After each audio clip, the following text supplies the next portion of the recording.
న్యూస్కు స్వాగతం. ఈనాటి ముఖ్య అంశాలు. భారత రాజ్యాంగ నిర్మాత, దళిత బలహీన వర్గాల వికాసానికి కృషి చేసిన మహానేత అంబేద్కర్ ఆశయ సాధనకు ప్రతి ఒక్కరూ కృషి చేయాలని మాజీ మంత్రి అమర్నాథ్ రెడ్డి పిలుపునిచ్చారు. వైఎస్ఆర్సీపీ ఆధ్వర్యంలో భారత రాజ్యాంగ నిర్మాత డాక్టర్ బిఆర్ అంబేద్కర్ 133వ జయంతి వేడుకలను పలమనేరు పట్టణంలో ఆదివారం ఘనంగా నిర్వహించారు. సీఎం వైఎస్ జగన్పై జరిగిన దాడి పిరికి పందల చర్యని, ఇటువంటి నీచ చర్యలను తీవ్రంగా ఖండిస్తున్నామని, దాడికి పాల్పడిన వారిపై చట్ట ప్రకారం చర్యలు తీసుకోవాలని పలమనేరు ఎమ్మెల్యే వెంకటేగౌడ కోరారు. పరిశ్రమల పెట్టుబడులకు పలమనేరు అనుకూలమైన ప్రాంతమని మాజీ మంత్రి అమర్నాథ్ రెడ్డి పేర్కొన్నారు.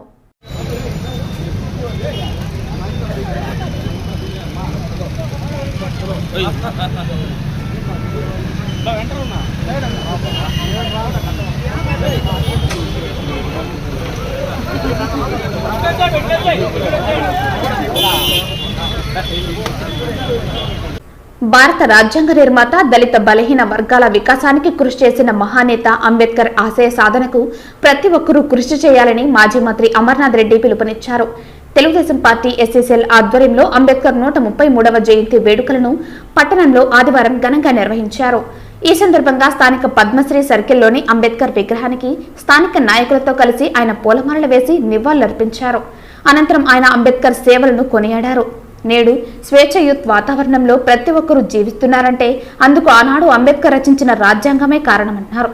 భావి భారతదేశాన్ని ముందుకు తీసుకువెళ్లి ప్రపంచ దేశాలలో మన రాజ్యాంగ విలువలను చాటి చెప్పేలా యువత రాణించాలని ఆయన ఈ సందర్భంగా కోరారు.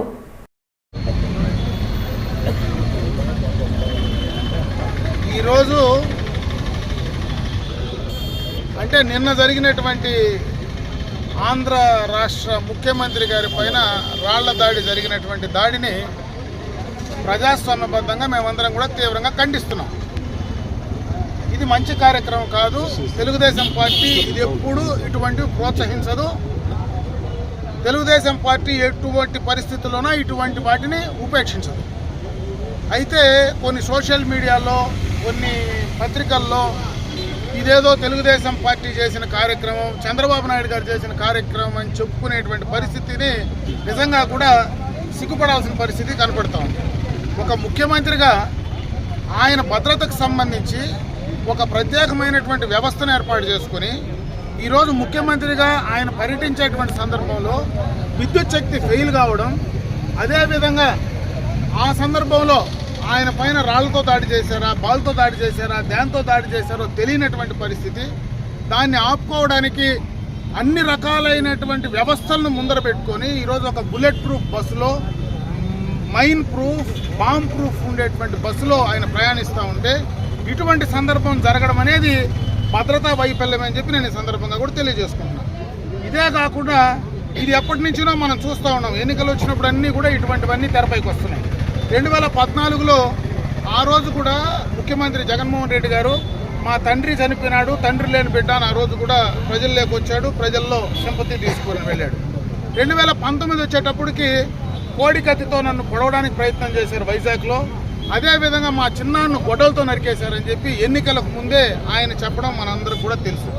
ఈరోజు మళ్ళీ ఎన్నికలకు మునిపే నా పైన దాడి జరిగిందని చెప్పడం అనేది, నేను దాన్ని రాజకీయం చేయను కానీ దాడి జరిగిందని చెప్పడం అనేది దాదాపు 3 ఎన్నికల్లో ఇదే రకమైనటువంటి పరిస్థితులు కనపడతా ఉంటే సామాన్యమైనటువంటి ప్రజలు ఏమనుకోవాలో మనకు అర్థం కావట్లేదు. అదీ కాకుండా ఇంట్లో ఉండేటువంటి సొంత కుటుంబ సభ్యులు, చెల్లెళ్ళు ఈరోజు వాళ్ళ జిల్లాల్లో, వాళ్ళ నియోజకవర్గంలో కొంగు చాపి మా చిన్నాన్ని చంపిన వ్యక్తిని జగన్మోహన్ రెడ్డి వెనకేసుకొని తిరుగుతూ ఉన్నాడని చెప్పి వాళ్ళు ఒక పక్క తిరుగుతూ ఉన్నారు. ఈయన ఒక పక్క ఇంకో రకంగా నన్ను దాడి చేస్తున్నారు, తెలుగుదేశం పార్టీ నా పైన రాళ్ళు వేస్తూ ఉన్నది, చంద్రబాబు నాయుడు పైన నా పైన రాళ్ళు వేస్తారని ఈరోజు ఎన్నికలకు ముందు తిరుగుతూ ఉన్నారు. ఇవన్నీ కూడా ఎన్నికలకు మునుపు రాజకీయ ఆలోచనలతో ముందుకు వెళ్ళేటువంటి పరిస్థితి ఉందనేటువంటి అనుమానం ఏ ఒక్క వ్యక్తికైనా కలుగుతుంది. అయినా ఈ ఆంధ్ర రాష్ట్రంలో ఒక పౌరుడిగా ముఖ్యమంత్రి పైన దాడిని నేను తీవ్రంగా ఖండిస్తున్నా, తెలుగుదేశం పార్టీ తీవ్రంగా ఖండిస్తుంది, మా పార్టీ నాయకుడు తీవ్రంగా కూడా ఖండిస్తున్నాడు. ఇది తప్పు అని మేము క్లియర్ కట్గా చెప్తా ఉన్నాం. అయినా వాళ్ళు ఈరోజు రాజకీయ పరంగా ఆ రకంగా చేయడం వారు విజ్ఞప్తిగా వదిలిపెడుతున్నా. ఎప్పుడు కూడా ఇటువంటి పనులు మేము చేయం, చేసే వాళ్ళను మేము ఉపేక్షించమని చెప్పి తెలియజేస్తున్నాం.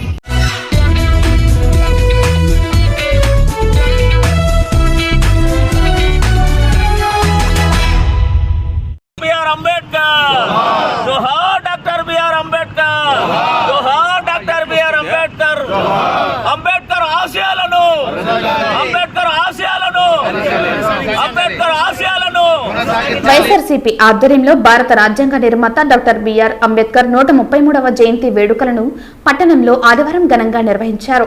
ఈ సందర్భంగా స్థానిక పద్మశ్రీ సర్కిల్లోని అంబేద్కర్ విగ్రహానికి స్థానిక నాయకులతో కలిసి ఆయనకు పూలమాలలు వేసి నివాళులర్పించారు. ఈ భారతదేశంలో ఉన్నటువంటి యావత్ ప్రపంచానికి కూడా ఈ భారత రాజ్యాంగ రచయిత అయినటువంటి డాక్టర్ బాబాసాహెబ్ అంబేద్కర్ గారిని ఈరోజు మేమందరూ కూడా పురస్కరించుకొని ధన్యవాదాలు చెప్తున్నాము. అదేవిధంగా డాక్టర్ బిఆర్ అంబేద్కర్ యొక్క ఆశయాలు కొనసాగించాలని ప్రతి ఒక్కరూ కూడా అంబేద్కర్ అంటే అందరి వాడు కాదు, కొందరి వాడు కాదు, అందరి వాడనే ఆలోచన విధానాన్ని ప్రతి ఒక్కరూ కూడా తెలుసుకోవాలని తెలియపరుస్తున్నాను. అదేవిధంగా ఈ భారతదేశంలో మొట్టమొదట బీసీలకి రాజ్యాంగాన్ని పొందుపరచడం జరిగింది.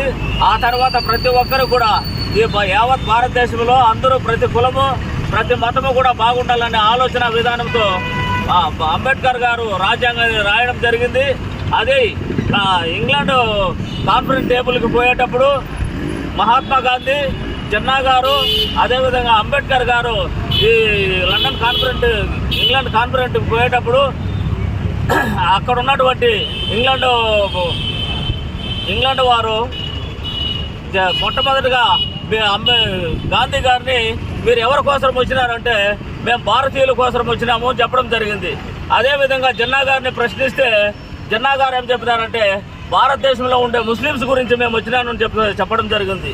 అంబేద్కర్ గారిని అడిగితే యావత్ భారతదేశంలో ఉన్న నా జాతి ప్రజల కోసం వచ్చినానని అంబేద్కర్ చెప్పడం జరిగింది. ఈ విషయాలన్నింటినీ కూడా తెలుసుకున్న తర్వాత అక్కడ ఉన్నటువంటి జిన్నా గారికి, గాంధీ గారికి, అంబేద్కర్ గారు కూడా ఒక స్థావరాన్ని ఏర్పరచడం జరిగింది. ఆ స్థావరంలో ఉన్నటువంటి అక్కడ ఒక్కొక్కరికి ఒక్కొక్క చోటు ఏర్పరచడం జరిగింది. అప్పుడు ఆ తర్వాత జర్నలిస్టులు అక్కడ ఉన్నటువంటి జర్నలిస్ట్ గారు మొట్టమొదటిగా పోయేసి గాంధీని కలవడం జరిగింది. గాంధీ గారిని కలిసిన తర్వాత అక్కడ ఉన్నటువంటి ఆయన సేవకులు, అయ్యా మహాత్మా గాంధీ నిద్రపోతా ఉన్నారు, మీరు ఆయనకు సమయం లేదు, మీరు వెళ్ళండి అన్నారు. ఆ తర్వాత జిన్నా గారు జరిగిపోతే అదే పరిస్థితి జరిగింది. ఆ తర్వాత మళ్ళీ అంబేద్కర్ గారి దగ్గరికి వెళ్ళిన తర్వాత అంబేద్కర్ గారు ఒక దీపం కింద, ఒక లైట్ కింద బుక్కులు పెట్టి చదువుతున్నాడు. ఎందుకంటే దీనికి కారణం ఏమనగా నా జాతి ప్రజలు ఇంకా విముక్తి కాలేదు, పేద ప్రజలు విముక్తి కావాలనే నినాదంతో నేను చదువుతూ ఉన్నాను, నా జాతి విముక్తి కావాలనే ఆలోచనతో ఆయన చదువుకుంటూ ఉండడం జరిగింది. అప్పుడు మహాత్మా అంటే ఆయన మహాత్మా కాదు, జాతిపిత కాదు, అందరికీ మహాత్మా జాతిపిత అయితే నాకైతే జాతిపిత కాదని డాక్టర్ బాబాసాహెబ్ అంబేద్కర్ అన్నారు. నా మహాత్మా అంటే ఈ మొట్టమొదటి భారతదేశంలో మహాత్మా జ్యోతిరావు పూలేని తెలియపరచడం జరిగింది.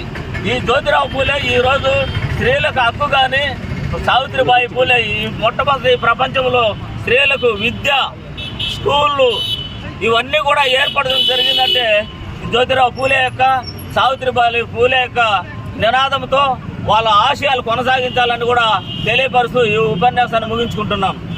ఈరోజు డాక్టర్ బిఆర్ అంబేద్కర్ 134వ జన్మదినోత్సవ పురస్కారాలు అందించుకొని తెలియపరుస్తూ ఈ పలమనేరు మండలంలో వచ్చినటువంటి నాయకులకు అందరికీ, ఈ భారతదేశంలో ఉన్నటువంటి యావత్ ప్రపంచానికి కూడా ఈ భారత రాజ్యాంగ రచయిత అయినటువంటి డాక్టర్ బాబాసాహెబ్ అంబేద్కర్ గారిని ఈరోజు మేమందరూ కూడా పురస్కరించుకొని ధన్యవాదాలు చెప్తున్నాము.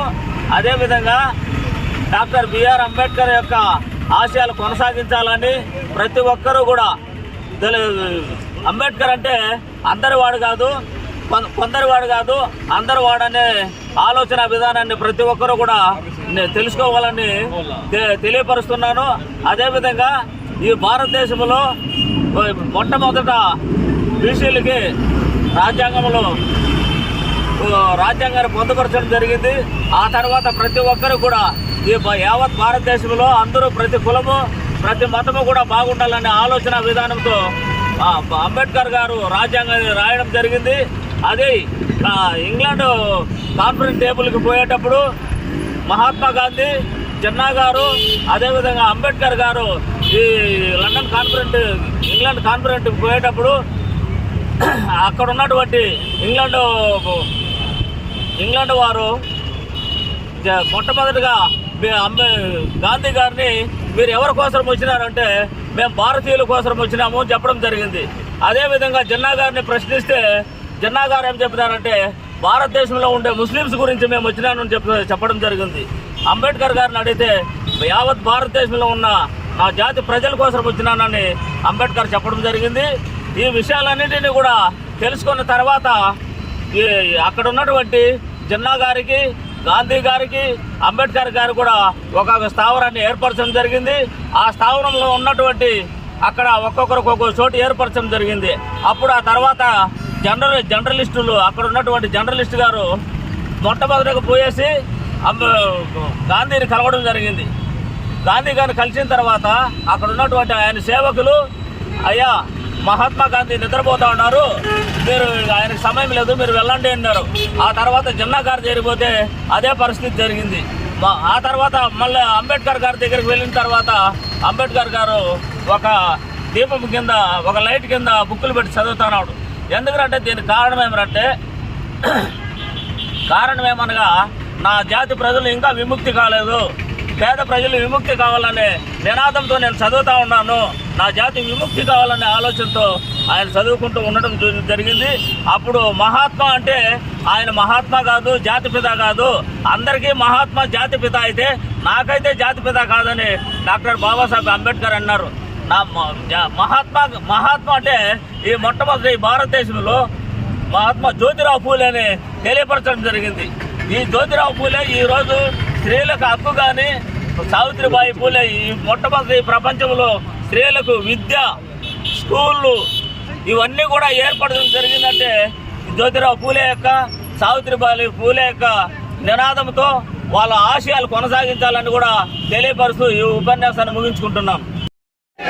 జై జగన్, జై జగన్, జై జగన్, జై జగన్, దించుపట్ల వెనకాల జై జగన్, జై జగన్, చంద్రబాబు, చంద్రబాబు, చంద్రబాబు, చంద్రబాబు, చంద్రబాబు, చంద్రబాబు, చంద్రబాబు, చంద్రబాబు, చంద్రబాబు, చంద్రబాబు, చంద్రబాబు, చంద్రబాబు, జై జగన్, జై జగన్, జై జగన్, జై జగన్, జై జగన్, జై జగన్, జై జగన్. జగన్మోహన్ రెడ్డి గారి నాయకత్వం, జగన్మోహన్ రెడ్డి గారి నాయకత్వం, జగన్మోహన్ రెడ్డి గారి నాయకత్వం, జగన్మోహన్ రెడ్డి గారి నాయకత్వం. జై జగన్, జై జగన్, జై జగన్, జై జగన్, జై జగన్, జై జగన్, జై జగన్, జై జగన్. చంద్రబాబు, చంద్రబాబు, చంద్రబాబు, చంద్రబాబు, చంద్రబాబు, చంద్రబాబు. నిన్నటి రోజున ఏదైతే వైఎస్ఆర్ కాంగ్రెస్ పార్టీ ఈ ఆంధ్ర రాష్ట్రంలో అప్రతిహత జైత్రయాత్ర కొనసాగిస్తుందని, ప్రజలందరూ కూడా జగన్మోహన్ రెడ్డి గారి వెంట నడుస్తూ ఉన్నారని ఈ ప్రతిపక్ష పార్టీలన్నీ కూడా ఏకమయ్యి ఆయన ఏమీ చేయలేకుండా భౌతిక దాడులకు పాల్పడేదానికి ప్రయత్నం చేస్తూ ఉంది. ఇటువంటి నీచ రాజకీయాన్ని రాష్ట్ర ప్రజలు క్షమించరు. ఎందుకంటే ఎన్నికల సమయంలో జగన్మోహన్ రెడ్డి గారిని ఎన్నికల తెర నుంచి తెరమాటుకు తరలించి తద్వారా విజయం సాధించాలని వాళ్ళ కుటుంబంలోనే కలహాలు పెట్టి నీచమైన రాజకీయాలకు పాల్పడుతున్న ప్రతిపక్ష నాయకులు ఈవేళ ఒక అడుగు ముందుకేసి ఆయన్ని భౌతికంగా కూడా దూరం చేయాలని ప్రయత్నం చేస్తూ ఉన్నారు. మీ కుట్రలు ఫలించవు. ఈవేళ ప్రజలందరూ కూడా జగన్మోహన్ రెడ్డి గారి వెంట ఉన్నారు.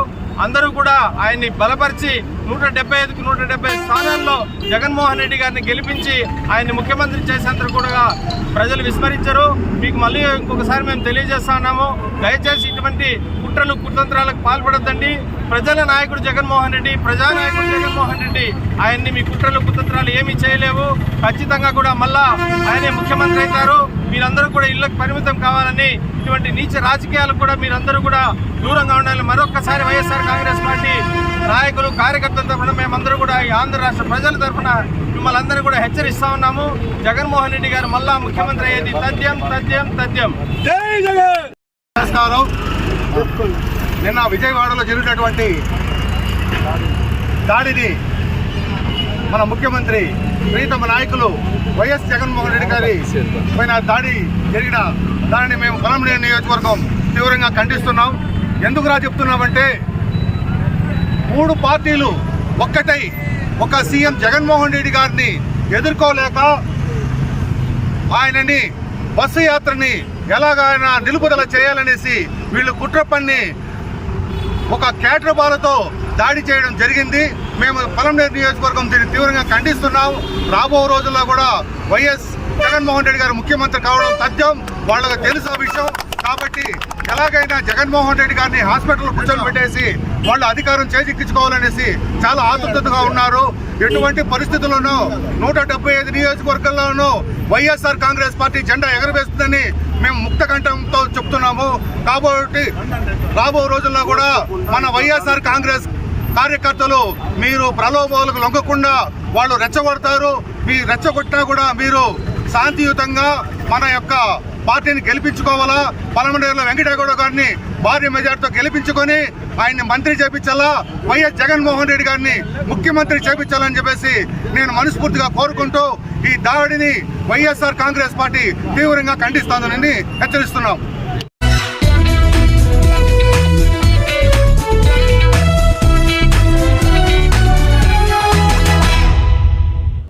ఆంధ్ర రాష్ట్రంలో జగన్మోహన్ రెడ్డి గారికి పెరుగుతున్నటువంటి సీఎం వైఎస్ జగన్ పై జరిగిన దాడి పిరికి పందల చర్య అన్నారు. పేదవారికి అండగా ఉన్న సీఎం వైఎస్ జగన్ పై పెత్తందారి మనస్తత్వం ఉన్న చంద్రబాబు పచ్చముక్కలతో దాడి చేయించడం దుర్మార్గమన్నారు. ఇటువంటి నీచ చర్యలను తీవ్రంగా ఖండిస్తున్నామని, దాడికి పాల్పడిన వారిపై చట్ట ప్రకారం చర్యలు తీసుకోవాలని పొలంనేరు ఎమ్మెల్యే వెంకటేగౌడ కోరారు. ఆదరణ చూసి ఓర్వలేక కొంతమంది తెలుగుదేశం ముక్కలు నిన్నటి రాత్రి గౌరవ ముఖ్యమంత్రి జగన్మోహన్ రెడ్డి గారి పైన రాళ్ల దాడి చేయడం తీవ్రంగా ఖండిస్తున్నాం.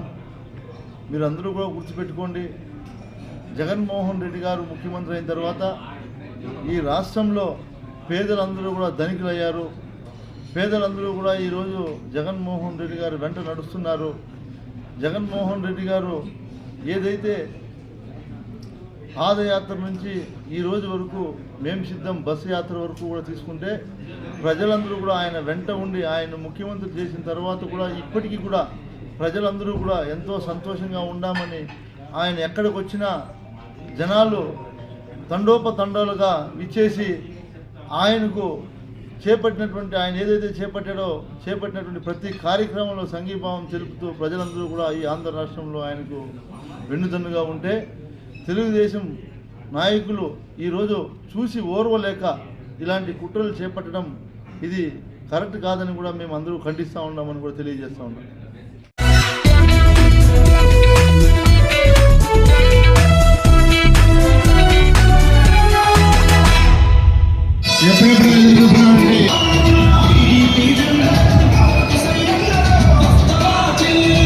పరిశ్రమలు పెట్టుబడులకు పొలంనేరు అనుకూలమైన ప్రాంతమని మాజీ మంత్రి అమర్నాథ్ రెడ్డి పేర్కొన్నారు.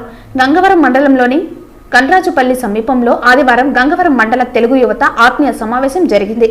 ఈ కార్యక్రమానికి ఆయన హాజరై మాట్లాడారు.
ఈ పరిపాలనలో ఈ జగన్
శివ చిన్నూరుపాలెం గంగారం మండలము.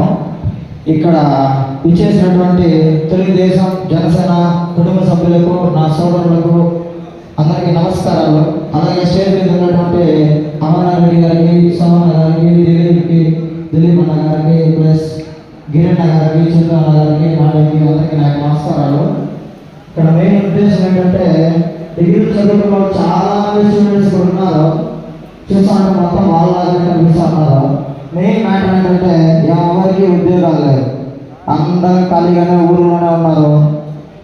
ఫస్ట్ అవకాశం ఏంటంటే చదువుకొని ఉంటారు, ఇంట్లో ఖాళీగా ఉంటారు.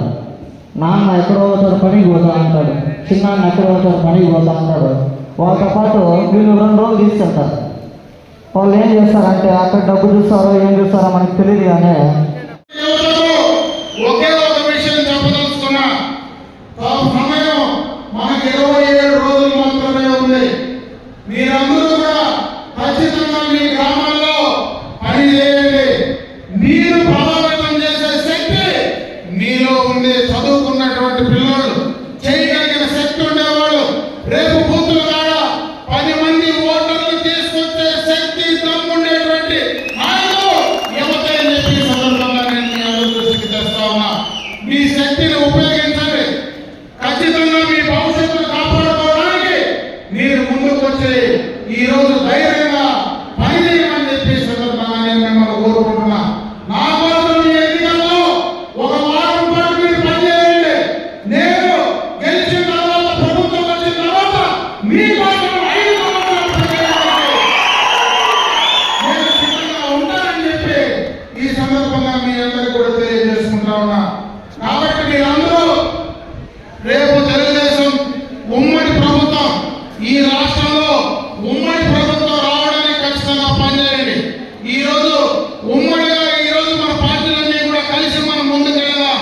రేపు అధికారంలో కూడా ఖచ్చితంగా ఉమ్మడిగా మీ అందరికీ కూడా న్యాయం చేయడానికి నేను సిద్ధంగా ఉంటానని చెప్పి తెలియజేసుకుంటున్నా. ఈ రోజు నేను ఒక తెలుగుదేశం పార్టీకి అభ్యర్థిని కాదు, ఈ రోజు నేను జనసేనకు అభ్యర్థిని, భారతీయ జనతా పార్టీకి అభ్యర్థిని, ఎన్డీఏ అభ్యర్థిని, ఉమ్మడి అభ్యర్థిని. ఉమ్మడిగా మీ అందరూ గెలిపించినటువంటి అభ్యర్థిగా రేపు మీ అందరికీ సమానంగా పనిచేయాల్సినటువంటి బాధ్యత ఖచ్చితంగా నా పైన ఉంది. అది నేను ఖచ్చితంగా చేసి తీస్తానని చెప్పి ఈ సందర్భంగా మీ అందరి దృష్టికి తీసుకొస్తా ఉన్నా. అదేవిధంగా మీ అందరూ కూడా చాలా మంది బయట ఉన్నారు బెంగళూరులో. నేను ఒకటే పలమనేరు నియోజకవర్గంలో ఉండేటువంటి యువత తెలియజేయదలుచుకున్నా, మనకు చాలా అవకాశాలు ఉన్నాయి.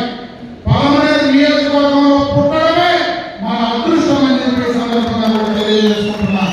ఇక్కడ ఉండేటువంటి వాతావరణం కానీ, ఇక్కడ ఉండేటువంటి మనుషులు కానీ, ఇక్కడంతా కూడా ఒక మంచి వాతావరణం మనకి ఈ ప్రాంతంలో ఉంది. నైసర్గికంగా కూడా ఈ పలమనేరు నియోజకవర్గానికి భవిష్యత్తు ఉంది. పక్కనే బెంగళూరు, మన పక్కనే పెద్ద క్యాపిటల్ సిటీ ఉంది, ఇంకొక పక్క చెన్నై ఉంది. ఈ 2 కనెక్టివిటీలతో మనకు ఒక ఎక్స్ప్రెస్ వే మన మధ్యనే రాబోతా ఉంది. త్వరలోనే పనులు కూడా పూర్తి కాబోతున్నాయి. బయటపల్లిని మన ఒక అవుట్లెట్ కూడా ఇక్కడ రాబోతా ఉంది. అక్కడ ఏదైతే 35 నిమిషాల్లో మనం హోస్కోట్లో దిగుతాం, ఇంకొక 35 నిమిషాల్లో చెన్నై దగ్గర దిగుతాం. ఇక్కడ నుంచి నేరుగా పోర్టు వెళ్ళడానికి మనకు చిత్తూరు తక్షణ రోడ్డు కూడా శాంక్షన్ గత ప్రభుత్వంలో అయింది. అది కూడా దాదాపు పూర్తి కాబోతా ఉంది. ఇవన్నీ ఎందుకు చెప్తానంటే మనకు వైజాగ్, చెన్నై, బెంగళూరు ఇవన్నీ కూడా ఒక ఇండస్ట్రియల్ కారిడార్ కింద గత ప్రభుత్వంలో నేను మంత్రిగా ఉన్నప్పుడే కూడా తీసుకోవడం జరిగింది. ఇది ఒక రింగ్ రోడ్ లాగా మనకి కనెక్టివిటీ వస్తాయి. ఈ కనెక్టివిటీలో మనం ఉన్న ఈ ప్రాంతంలో మనం కరెక్ట్ గా చేయగలిగితే, ఎక్కువ చెప్పుకోగలిగితే, బయటకు పోయి నమ్మకం క్రియేట్ చేయగలిగితే ఈ ప్రాంతంలో ఎక్కువగా కూడా పరిశ్రమలు, పెట్టుబడులు రావడానికి అవకాశాలు ఉండేటువంటి ప్రాంతం ఇది. నేను అందుకే బయటపల్లి దగ్గర కూడా ఖచ్చితంగా రేపు ప్రభుత్వం వచ్చిన తర్వాత ఇదే పార్టీ అటు వీకోట బయటపల్లికి మధ్యలో ఇక్కడ ఉండేటువంటి ఇండస్ట్రియల్ కారణం